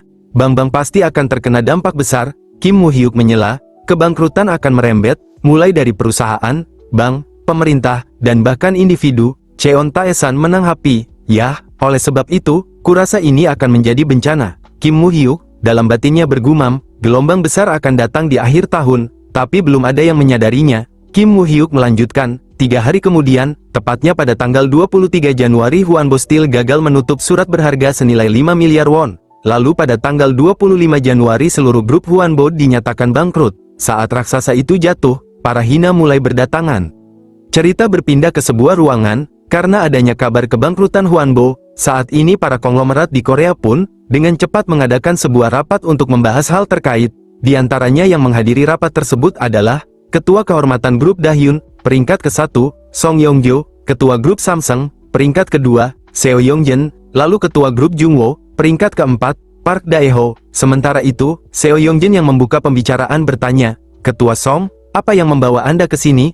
Bukankah Anda sudah mundur dari manajemen? Dan di mana putramu?" Song Yong-jo membalas, "Apa maksudmu? Aku Song Yong-jo dari Dahyun. Dalam situasi seperti ini, sudah tugasku untuk turun tangan." Seo Yong-jin menimpali, "Ho, apa Anda tidak tahu? Ketua Park dari Jungwoo dan aku akan membagi Dahyun, jadi kau bisa tenang." Seo Yong-jin melanjutkan, "Samsung akan mengambil Huanbo Construction, sementara Jungwoo akan mengambil Huanbo Steel." Song Yong-jo mengernyit, "Apa? Bagaimana bisa kalian memutuskannya sendiri?" Seo Yong-jin menanggapi, "Ketua Song, kuharap kau jangan memaksa. Lagi pula, bukankah kau masih ada dalam daftar hitam pemerintah saat ini kan? Selain itu, meski masa jabatan akan segera berakhir, tapi jika kau membuat kehebohan, maka itu tidak akan baik di mata Blue House. Oleh karena itu, kami membuat keputusan ini demi kebaikanmu." Park Dae-ho menambahkan, "Ya, Ketua, silakan dilanjutkan saja," karena ketua grup lainnya pun juga sudah setuju. Mendengar hal itu, Song Yong-jo dengan nada ketidaksabaran berkata, "Baik, kita selesaikan ini dengan uang, kalian pasti akan menyesal." Song Yong-jo kemudian pergi meninggalkan ruangan. Namun di samping itu, dia menunjukkan ekspresi yang sangat senang, seolah menunjukkan kepuasan atas keberhasilannya. Cerita lalu mundur ke sehari sebelum kebangkrutan Huanbo. Di rumah kediamannya, Song Yong-jo yang kedatangan Kim Mu-hyuk berkata, "Mu-hyuk, kau bilang ketua yang datang lagi meminta pinjaman. Dia pasti sangat putus asa. Jadi, sepertinya kebangkrutan Huanbo sudah tidak terhindarkan." Kim Mu-hyuk menimpali, "Ketua, ku minta Anda jangan serakah soal Huanbo." Song Yong-jo bertanya, "Ho, kenapa kau berkata seperti itu?" Kim Mu-hyuk menjawab, "Anda berencana mengakuisisi Huanbo Steel bukan?" Song Yong-jo tersenyum tipis, "Hah, ternyata kau bisa menebaknya ya?" Kim Mu-hyuk melanjutkan, "Perlu Anda tahu, Huanbo Steel bukanlah telur emas, tapi itu adalah apel beracun, dan jika menelannya, maka Dahyun akan dalam bahaya." Dalam gumamannya Kim Mu-hyuk melanjutkan, "Dalam garis waktu asli, Dahyun mengakuisisi Huanbo Steel, bahkan setelah hutang 1,4 triliun won dihapuskan. Huanbo Steel masih memiliki kewajiban lebih dari 3 triliun won. Terlebih lagi, akuisisi itu terjadi bersamaan dengan krisis IMF dan mengguncang Dahyun." Song Yong-jo kemudian berkata, "Pemerintah juga pasti akan menghapus hutangnya, dan aku bukan mengincar konstruksi atau pabrik baja, tapi Huanbo memiliki tanah yang sangat berharga, bahkan, nilainya bisa melonjak tergantung bagaimana dikembangkan." Kim Mu-hyuk membalas, "Aku sudah setuju membeli semua tanah yang dimiliki oleh Huanbo Steel dan Huanbo Construction." Song Yong-jo terkejut, "Apa, sudah kau beli semua?" Kim Mu-hyuk menanggapi, "Benar, hutang Huanbo mencapai 5 triliun won, bahkan jika pemerintah menghapuskan sebagian, tapi pinjaman bank masih akan tetap diblokir, jadi perusahaan manapun yang mengakuisisi pabrik baja itu akan menghadapi resiko besar." Song Yong-jo mengernyit, "Ho, apa itu prediksimu?" Kim Mu-hyuk menimpali, "Ketua, saranku serahkan Huanbo pada Samsung atau grup lain, karena siapapun yang mengakuisisinya pasti akan menyesal. Sementara itu, Dahyun bisa meraih peluang yang lebih besar." Cerita kembali ke masa sekarang, mengingat apa yang dikatakan Kim Mu-hyuk sebelumnya, Song Yong-jo pun meninggalkan ruangan dengan langkah yang tenang, karena dia tahu, pada akhirnya mereka yang serakah pasti akan menyesal. Cerita lalu berpindah ke Hong Kong, sebuah negara yang bisa dibilang tingkat kemajuannya cukup pesat. Meskipun Inggris sudah lebih dulu menyerahkan banyak kekuasaan kepada Tiongkok, sebagai persiapan penyerahan Hong Kong, banyak perusahaan dan bank asing masih menempatkan kantor pusat atau cabang mereka di Hong Kong, yang saat itu menjadi pusat keuangan dan logistik internasional Asia. Cerita berlanjut, di dalam sebuah kamar, tampak seorang wanita yang masih terbaring di atas tempat tidurnya. Dia adalah Eva Jo, sekaligus mantan manajer HSB sebuah bank yang ada di Hong Kong. Sementara itu, Kim Mu-hyuk yang tengah bersamanya berkata, "Ho, kau sudah bangun?" Eva Jo menanggapi, "Di mimpiku, ada pangeran berkuda putih yang memberiku tawaran luar biasa. Tapi ternyata ini bukan mimpi ya." Di sini cerita sedikit mundur ke malam sebelumnya. Di sebuah bar, Eva Jo yang sangat membutuhkan uang, ia pun menghubungi seseorang untuk mendapatkan pinjaman. Tapi sayangnya, tak ada satupun dari mereka yang mau meminjamkan uang kepadanya. Tentu saja, Hal itu pun membuatnya sangat putus asa. Kendati demikian, di tengah kebingungannya, ia dikejutkan dengan kedatangan Kim Woo-hyuk yang secara tiba-tiba. Lanjut Kim Woo-hyuk berkata, "Maaf, apa benar namamu Eva Jo?" Eva bertanya, "Kau siapa?" Dia menjawab, "Aku Kim Woo-hyuk. Beberapa hari ini aku sudah coba menghubungi kantormu untuk membuat janji, tapi tidak ada yang tersambung." Eva bertanya lagi, "Kau orang Korea? Apa kau juga kenal aku?" Kim Woo-hyuk menjawab lagi, "Tentu saja aku tahu. Namamu Eva Jo, julukanmu Miss Valentine, keturunan campuran, ayah orang Korea, ibu orang Inggris, dan kau pernah tinggal di Korea beberapa tahun waktu kecil, jadi sedikit bisa bahasa Korea kan? Selain itu, kau dulu manajer internasional di cabang HSB Bank Hong Kong, tapi baru-baru ini, kau dipecat karena membantu klien melakukan penggelapan pajak ilegal." Dalam gumamannya Kim Woo-hyuk melanjutkan, HSB yang berdiri di tahun 1800-an, saat puncaknya era imperialisme, pernah dicurigai membantu pencucian uang untuk organisasi kriminal dunia. Bahkan, setelah imperialisme runtuh dan demokrasi naik, cara bisnis mereka tidak pernah berubah. Sementara saat ini, Eva sedang digugat karena dituduh membantu klien melakukan pencucian uang ilegal. Padahal, jelas-jelas dia cuma jadi kambing hitam, sekaligus korban dari seseorang yang ingin menghapus jejak. Cerita berlanjut, Eva yang menjadi sangat penasaran bertanya, "Ah, kau ini apa? Apa kau polisi? Apa sekarang, polisi Hong Kong juga menerima orang Korea? Bahkan sepertinya, kau sudah menyelidiki semuanya. Jadi, aku tidak punya lagi hal yang bisa dibicarakan. Selain itu, karena kalian menuntut orang yang tidak bersalah, aku jadi dipecat dari kantor, dan sekarang, aku harus ngemis-ngemis ke teman, buat pinjam uang demi bayar pengacara." Kim Woo-hyuk menimpali, "Eva Jo, tenang dan duduklah. Aku kesini untuk memberikan tawaran yang bisa membantumu." Dalam batinnya Kim Woo-hyuk melanjutkan, "Eva Jo, di kehidupan sebelumnya, aku kenal wanita ini. Dia dulu bekerja di HSB Bank Hong Kong, sebelum akhirnya direkrut oleh sebuah perusahaan private equity fund, dan setelah krisis IMF, dia menjadi bagian dari tim invasi ke Korea, dan mengeruk uang dalam jumlah yang tidak terbayangkan, karena pada dasarnya, dia adalah orang yang akan melakukan apapun demi menghasilkan uang, mulai dari properti, sampai perusahaan yang dijual. Kadang menggunakan uang, kadang juga menggunakan pengaruh. Kalau masih gagal, dia bahkan rela menjual tubuhnya demi apa yang dia incar. Hingga 10 tahun kemudian, dia meninggalkan Korea, setelah memberikan keuntungan 20 kali lipat, kepada private equity fund yang merekrutnya. Sementara itu, Eva yang menyimpan kecurigaan bertanya, "Hei, siapa yang menyuruhmu?" Kim Woo-hyuk menjawab tenang, "Aku tidak punya atasan, aku datang sendiri, untuk bernegosiasi karena aku membutuhkanmu, dan kalau kau setuju bekerja denganku, aku akan membantumu mengumpulkan tim hukum terbaik di Hong Kong untuk persidanganmu, dan bahkan langsung bekerja saat itu juga." Kim Woo-hyuk melanjutkan, "Aku ingin mempercayakanmu memegang peran penting. Jadi, bagaimana kalau kau dengarkan dulu penawaranku?" Beberapa saat kemudian, suasana pun mulai tenang. Lanjut Eva bertanya, "Jadi, kau mau aku melakukan apa?" Kim Woo-hyuk menjawab, "Untuk tim invasi yang akan masuk Korea akhir tahun ini, aku butuh kau buat jadi ujung tombak." Eva menatap heran, "Ujung tombak tim invasi yang masuk ke Korea? Apa maksudnya itu?" Kim Woo-hyuk menjelaskan, "Tak lama lagi, Korea akan terpaksa menjual semuanya. Mulai dari perusahaan, properti, emas, sumber daya yang tersisa, bahkan sampai orang-orangnya. Jadi Eva, aku mau kau beli semua itu atas namaku, beli apapun yang kau mau, dan hanya itu yang perlu kau lakukan." Eva menanggapi, sungguh tawaran yang menarik, beli semua hal di Korea. Tapi, lupakan dulu soal apa yang akan terjadi pada Korea, karena aku penasaran, kenapa kau harus memilihku?" Kim Woo-hyuk membalas, "Pertama, penampilanmu yang menarik, karena dalam negosiasi, penampilan adalah alat persuasif paling ampuh, dan aku suka kesetiaanmu. Kau tetap tutup mulut soal klienmu sampai akhir, meski sudah dipecat dan terancam di penjara. Terlebih lagi, aku tak butuh orang yang bersih, tapi yang kubutuhkan hanyalah orang yang membalas kepercayaan dengan loyalitas dan kemampuan."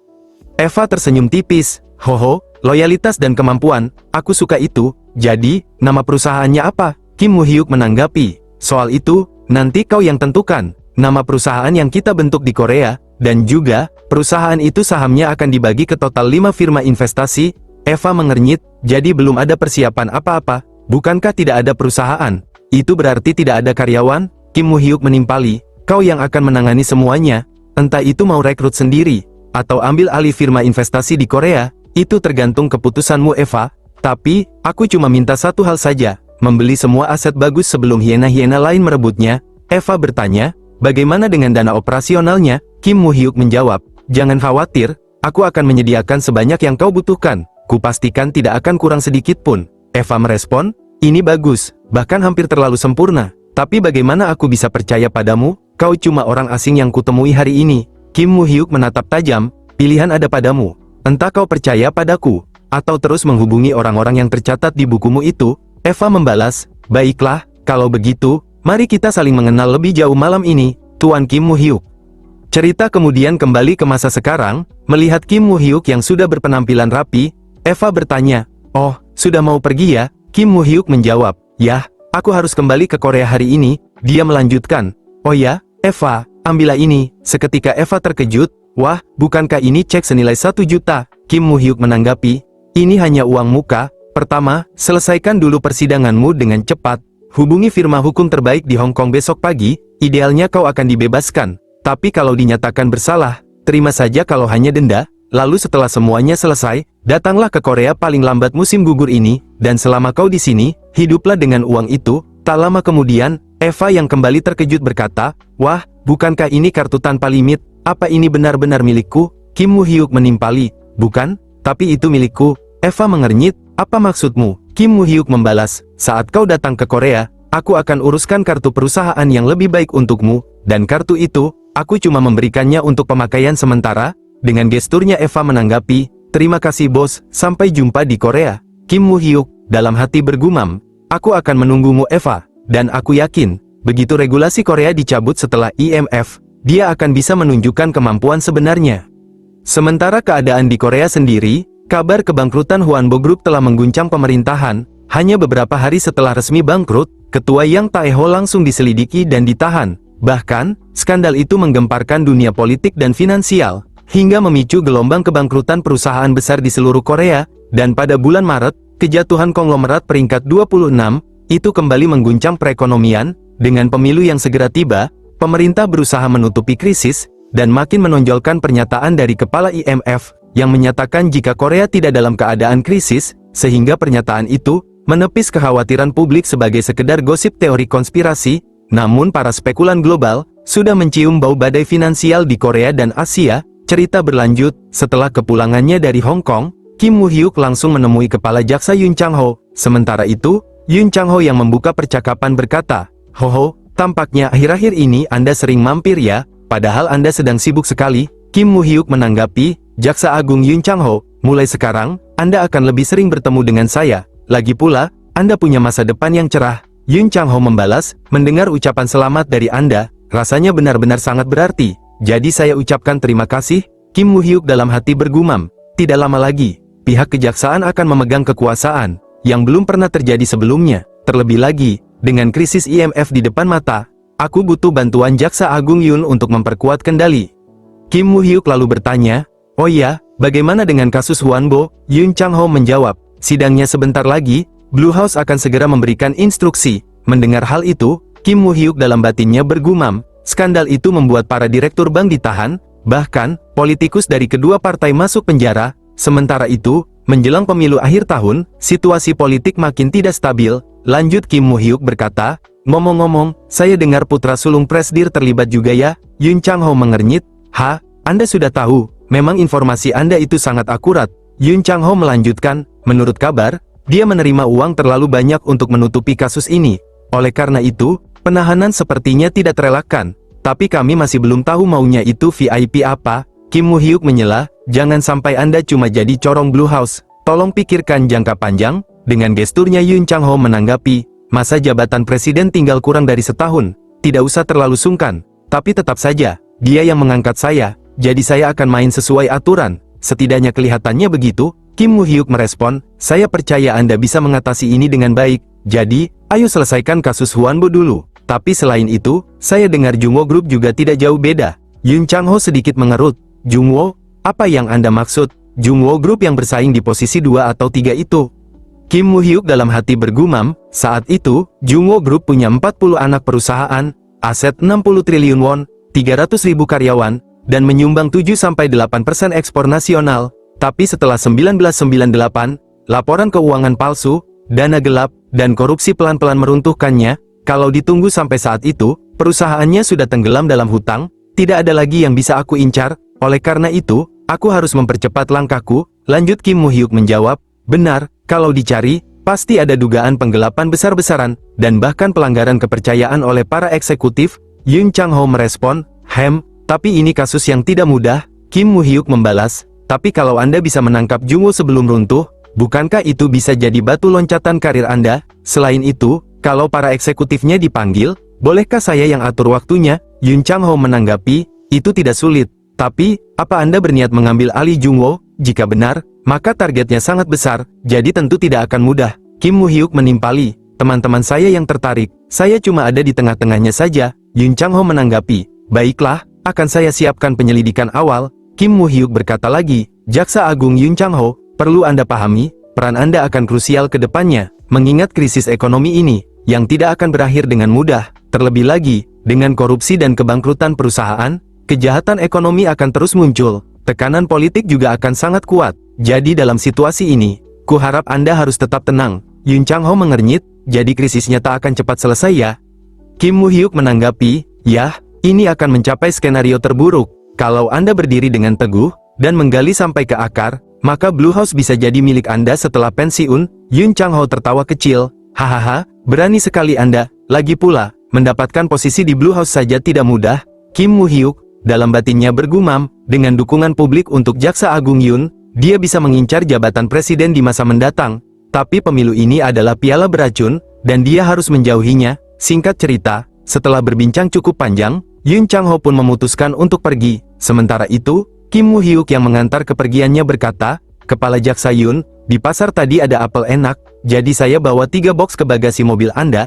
Apelnya juga bersih, tanpa pestisida, jadi bisa langsung untuk dimakan. Yun Chang-ho tersenyum tipis, saya selalu berterima kasih, saya banyak berhutang budi pada Anda. Kim Moo-hyuk membalas, saya akan pastikan jalan Anda selalu mulus. Jadi, ikuti saja langkah yang saya pasang, dan Anda akan menjadi penguasa Blue House. Yun Chang-ho merespon, baiklah, saya paham. Kemudian, setelah itu Yun Chang-ho pun mulai pergi. Sementara di sisi lain, dengan senyumnya yang penuh arti, Kim Moo-hyuk dalam hati bergumam, tentu saja, begitu dia di sana, maka dia akan jadi bonekaku. Aku bisa mengatur kejaksaan dan politik lewat Yun Chang-ho. Tapi untuk benar-benar menyiapkan era pasca IMF, ada satu hal lagi yang wajib kulakukan.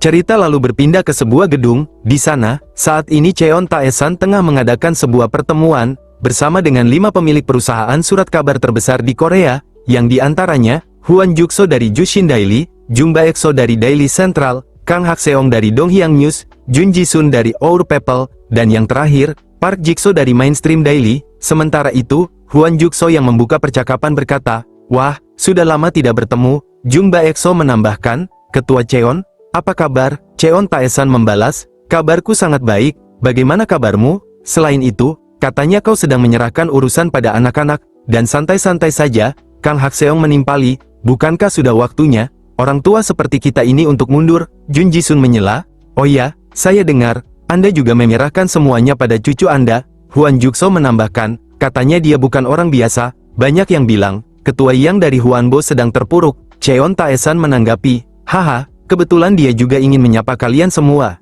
jadi ku bawa dia ikut. Kim Moo-hyuk lantas sedikit menunduk, lalu berkata, halo, saya Kim Moo-hyuk, senang bisa bertemu para pemimpin generasi ini.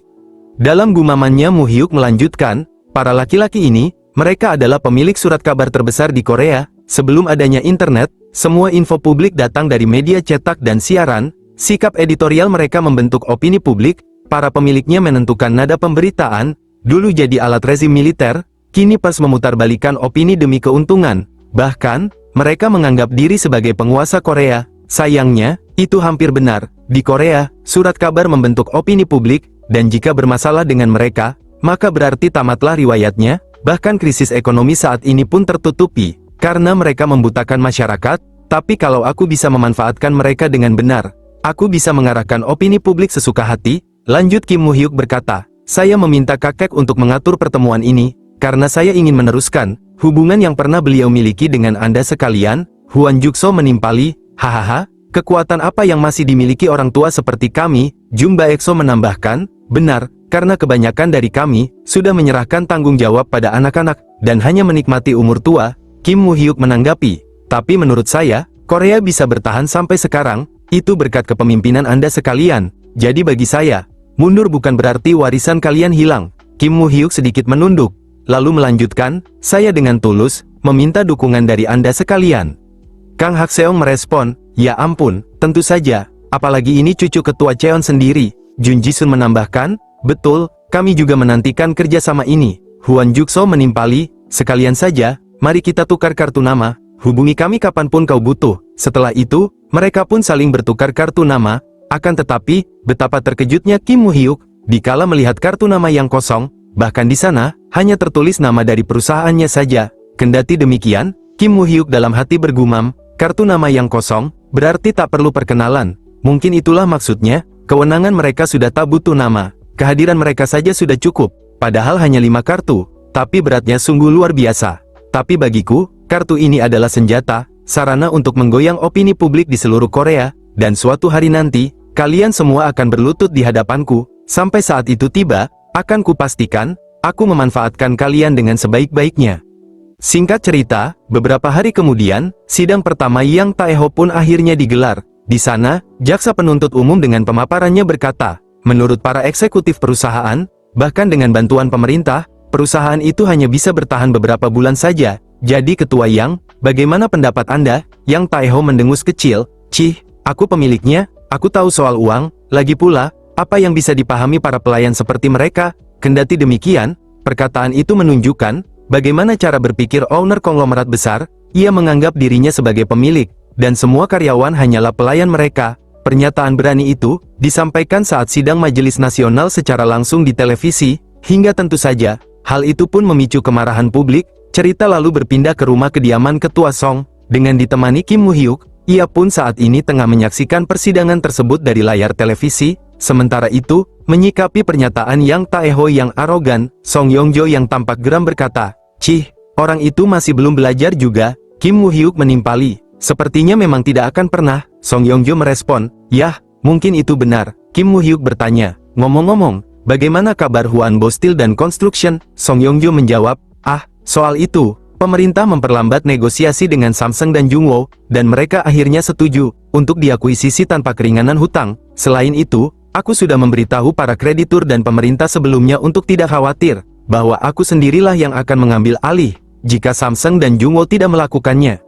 Kim Woo-hyuk dalam hati bergumam, awalnya, Dahyun yang mengakuisisi Hwanbo Steel, dan hutang sebesar 5 triliun won itu perlahan mengurasnya. Lanjut Kim Woo-hyuk berkata, Samsung dan Jungwoo akan menanggung kerugian besar, lihat saja dan nikmati hasilnya. Song Yong-jo terkejut, apa? Dia lalu tertawa puas, hahaha, tapi ya, kalau bukan karenamu, kami pasti sudah dalam masalah besar, aku berhutang budi padamu. Song Yong-jo melanjutkan, tapi ku dengar, Kia Group juga sedang goyah, apa pendapatmu soal itu?